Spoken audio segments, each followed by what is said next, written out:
السلام علیکم معزز خواتین و حضرات، میں ہوں علی ممتاز اور آپ دیکھ رہے ہیں میرا آفیشیل یوٹیوب چینل۔ اس ویڈیو لاگ میں میں آپ کو ایک ایسی ماں کے بارے میں بتانے جا رہا ہوں کہ جس کی کہانی سننے کے بعد آپ یہ سوچنے پر مجبور ہو جائیں گے کہ کیا کوئی ماں ایسی بھی ہو سکتی ہے اور ایسا بھی کر سکتی ہے۔ میں فیصلہ آپ پہ چھوڑے دیتا ہوں، آپ خود فیصلہ کیجئے، تفصیل ساری میں آپ کی خدمت میں پیش کروں گا۔ صرف ابتدا میں یہ کہہ دیتا ہوں کہ ہم سب بہت اچھی طرح سے جانتے ہیں، اس میں کوئی دوسری رائے نہیں ہے کہ ماں کے قدموں تلے جنت ہے، اور بچے اپنے والدین کی، اپنی ماں کی خدمت کرتے ہیں، اور ماں کا کوئی سبسٹیوٹ نہیں ہے، کوئی نعم البدل نہیں ہے۔ لیکن بہرحال آج میں آپ کو ایک ماں کی کہانی سنانے جا رہا ہوں۔ اس سے میری ملاقات اب سے تقریباً 6 سال پہلے ہوئی۔ میں جس چینل سے اس وقت وابستہ تھا، میں اس میں سوشل ایشوز پہ بہت زیادہ پروگرام کیا کرتا تھا، تو مجھ سے رابطہ کیا گیا کہ ہمیں آپ کی ضرورت ہے، آپ ہماری طرف اپنی ٹیم کے ساتھ تشریف لائیے، ہماری مدد کیجیے، ہم بہت پریشان ہیں، ہمارے ساتھ ظلم ہوا ہے اور ہم غریب ہیں تو ہماری کوئی سن نہیں رہا ہے۔ یہ تمام وہ پہلو تھے جو میں سوشل ایشوز کی سٹوریز کرتے ہوئے جانتا تھا کہ ہاں، لوگوں کے ساتھ ظلم ہوتا ہے، لوگ مجبور بھی ہوتے ہیں، لوگوں کو انصاف بھی نہیں ملتا ہے، لوگوں کو در در کی ٹھوکریں بھی کھانی پڑتی ہیں۔ تو جو اب تک مجھے بتایا گیا ہے یہ سب ممکن ہے، لہٰذا میں نے یہ سب سنتے ہوئے، اور پھر اگلی بات یہ کہ میری بیٹی کے ساتھ ظلم ہوا ہے، یہ سن کر مجھ سے رہا نہیں گیا، اور میں نے یہ فیصلہ کیا کہ میں اپنی ٹیم کے ہمراہ ان کی طرف جاؤں گا، ان کے گھر جا کر ان کے گھر کو دیکھوں گا،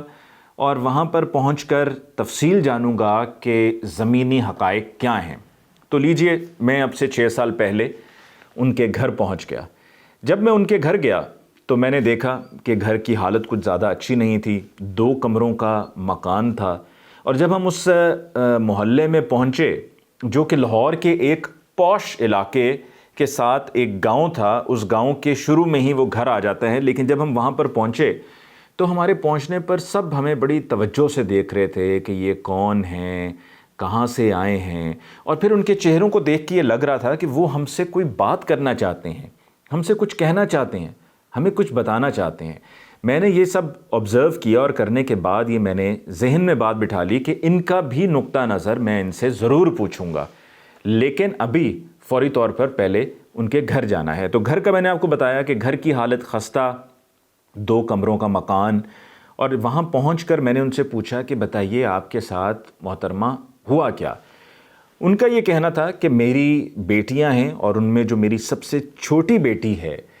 اس کے ساتھ ظلم ہوا ہے، وہ اکثر بیمار رہتی تھی، تو اس کی بیماری کی وجہ سے ہم پریشان رہتے تھے، ہم کبھی کسی کے پاس جا رہے ہیں علاج کے لیے، کبھی کسی کے پاس جا رہے ہیں علاج کے لیے، اور بہت پیسہ بھی ہم خرچ کر چکے ہیں بچی کے علاج کے لیے کہ میری بیٹی، سب سے چھوٹی بیٹی مجھے بہت پیاری ہے، اس کا کسی طرح سے علاج ہو جائے، لیکن ہو نہیں رہا تھا۔ اتنے میں ان کے ہاں ایک ایسے صاحب آئے، ان کی ملاقات ہوئی کہ جن کا ان سے یہ کہنا تھا کہ میں دم کروں گا، اور میرے اس طرح سے مرید بھی ہیں، اور میں یہ کافی عرصے سے لوگوں کے لیے کرتا چلا آ رہا ہوں، اور میں پڑھائی کروں گا جس کے نتیجے میں انشاءاللہ العزیز آپ کی بیٹی کو صحت یاب ہو جائے گی اور بالکل ٹھیک ہو جائے گی، آپ پریشان نہ ہوں۔ تو کہتی ہیں وہ محترمہ نے بتایا کہ ہم نے اس شخص کو اپنے گھر میں رکھ لیا۔ ان کے کہنے کے مطابق وہ شخص 2 روز ان کے گھر میں رہا، اور ان کے گھر میں جب یہ 2 روز رہا تو اس دوران اس خاتون کے کہنے کے مطابق اس شخص نے ان کی بیٹی کے ساتھ مبینہ طور پہ زیادتی کی، اور وہ بیٹی، ان کی بچی، زیادتی کا نشانہ بنی۔ جب یہ معاملہ ہمارے تک لایا گیا تھا تو تب تک وہ شخص گرفتار نہیں ہوا تھا، لیکن پھر اور گرفتار کیوں نہیں ہوا تھا کہ ان کا یہ کہنا تھا کہ جی میں متعلقہ تھانے میں جا رہی ہوں، میری وہاں پہ کوئی بات ہی نہیں سن رہا۔ میں نے وہاں پر جا کر بڑے سے بڑے افسر سے بات کی ہے، تھانے کے انویسٹیگیشن والوں سے بات کی ہے، ایف آئی آر درج کروائی ہے، پہلے ایف آئی آر بھی درج نہیں ہو رہی تھی، پھر ایف آئی آر درج ہوئی تو انویسٹیگیشن نہیں ہو رہی تھی، وہ شخص نہیں گرفتار ہو رہا تھا۔ تو جب ہمیں یہ معاملے کا پتہ چلا، ہم نے معلوم کیا، تو یہ پتہ چلا کہ جی اسی روز یہ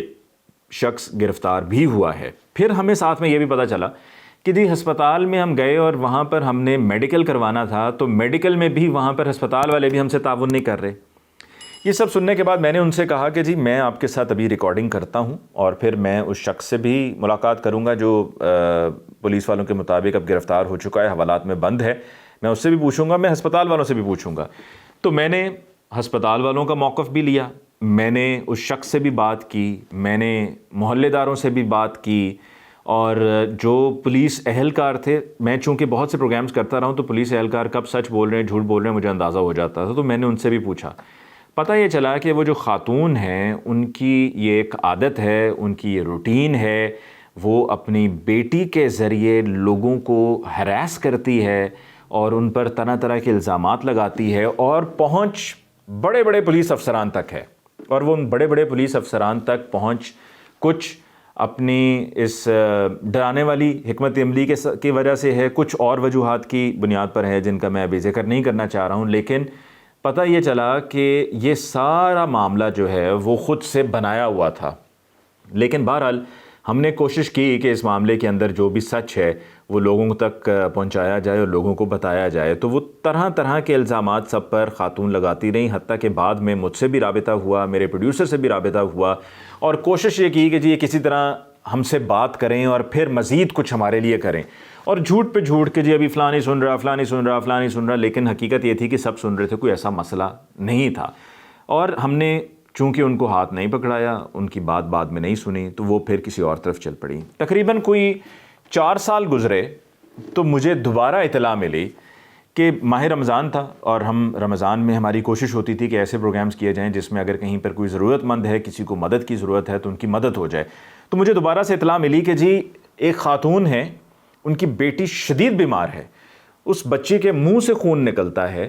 اور ان کو مدد کی ضرورت ہے, تو اگر آپ ان کے لیے کچھ کر سکتے ہیں تو پلیز خدا را کر دیجئے. میں نے پوچھا کہ جی علاقہ کون سا ہے؟ علاقہ مجھے بتایا گیا, یہ علاقہ مختلف تھا. میں نے کہا ٹھیک ہے چل کے کرتے ہیں ہم پروگرام, بلکہ حتیٰ کہ میں نے سوچا کہ اگر ہم لائیو بھی ہمیں کرنا پڑا افطاری کے وقت تو ہم وہاں سے لائیو براڈ کاسٹ بھی کر سکتے ہیں, اور ہو سکتا ہے کہ ہم اس کو ریکارڈ بھی کر لیں. دونوں آپشنز موجود ہیں. لائیو براڈ کاسٹ اس لیے کہ اگر وہ واقعی میں ڈیزرونگ ہیں تو زیادہ سے زیادہ لوگ پارٹیسپیٹ کر سکیں, اور وہ ڈیزرونگ ہیں یا نہیں یہ میرے لیے پہلے جاننا بہت ضروری تھا. صرف ایک پروگرام کو کرنا میرے لیے مقصد نہیں تھا, تو میرے لیے یہ زیادہ ضروری تھا کہ وہاں پہ جا کے جو اصل فیکٹس ہیں وہ سامنے رکھے جائیں, کیونکہ پھر ہم پہ رسپانسبلٹی ہے کہ لوگ ڈونیشنز دے رہے ہیں تو ہم کس کے لیے ڈونیشنز لے رہے ہیں ہمیں پتہ ہونا چاہیے. وہاں جی جب میں اس علاقے میں پہنچا تو جیسا کہ میں نے کہا علاقہ مختلف تھا, وہاں اس گھر میں گیا, گھر بھی مختلف تھا, اور سیدھا میں کمرے میں گیا جہاں پر وہ بچی تھی جس کے بارے میں بتایا گیا کہ اس کے منہ سے خون نکلتا ہے, اور بتایا گیا ہے کہ جی اس کا یہاں ملک میں علاج نہیں ہے, ممکن اس کو پاکستان سے باہر لے کر جانا پڑے گا. میں کمرے میں گیا تو میں نے بچی سے جا کر ملاقات کی کہ جی کیا مسئلہ ہے. اس نے مجھے کچھ بتانے کی کوشش کی لیکن زیادہ بتا نہیں پائی. لڑکی بالکل کمزور تھی, بہت کمزور تھی, پہچان میں نہیں آ رہی تھی. میں نے پھر کہا کہ مجھے آپ میڈیکل رپورٹس دکھائیں. جب میں نے میڈیکل رپورٹس دیکھیں تو میڈیکل رپورٹس میں HIV ڈائیگنوز ہوا تھا. میں یہ پڑھتے ہی سر پکڑ کے بیٹھ گیا کہ یہ سب کیا ہے. میں نے پھر کہا کہ والدہ کدھر ہیں, والدہ کو بلائیں. جب والدہ آئیں تو والدہ کو دیکھتے ہی میں فوراً پہچان گیا. میں نے کہا یہ تو وہی خاتون ہے. اور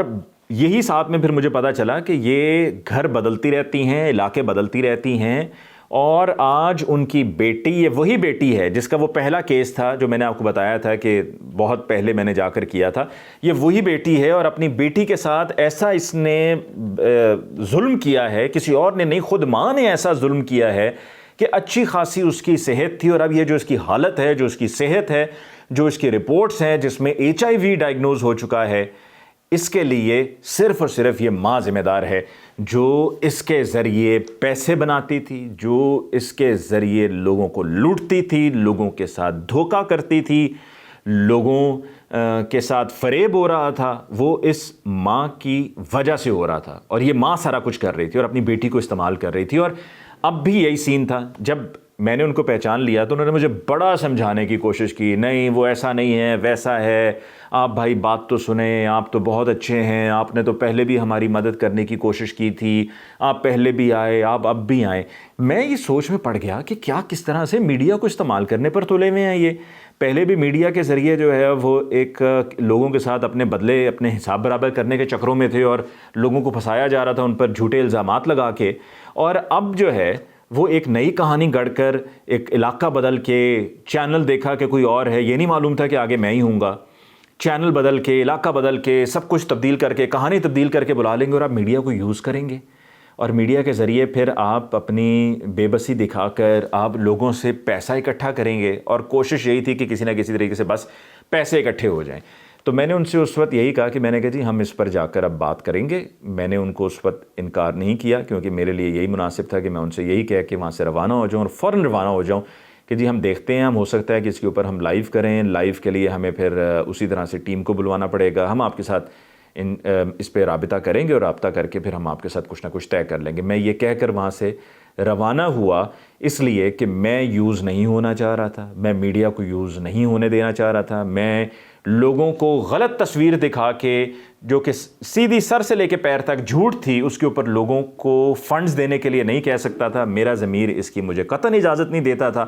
لہٰذا میں نے ایسے ہونے نہیں دیا، اور میں وہاں سے فوری طور پر میں روانہ ہوا۔ اور اس کے بعد اس سوچ میں پڑ گیا کہ کیا کوئی ماں ایسی بھی ہو سکتی ہے، کیا کوئی عورت ایسی بھی ہو سکتی ہے، جہاں پر ہمارے پاس لاتعداد ایسی مثالیں ہیں کہ جہاں پر ایسی ایسی خواتین ہیں، ایسی ایسی عورتیں ہیں، ایسی ایسی مائیں ہیں، بہنیں ہیں، بیٹیاں ہیں، وہاں پر ایک ایسی بھی ہے جو اپنی ہی بیٹی کے ساتھ، اپنی سگی بیٹی کے ساتھ اتنا ظلم کہ اس کو بیمار کر دیا ہے، وہ مرنے والی ہوئی ہے،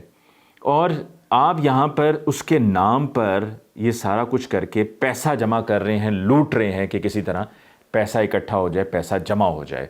تو یہ وہ کہانی تھی جو کہ میں نے آپ کی خدمت میں پیش کی۔ اب آپ خود ہی فیصلہ کر لیجئے کہ ایسی ماں کو ہم کیا کہیں، ایسی ماں کے لیے کیا نام لیا جائے۔ مجھے علی ممتاز کو آج کے ویڈیو لاگ سے دیجیے اجازت۔ اللہ نگہبان۔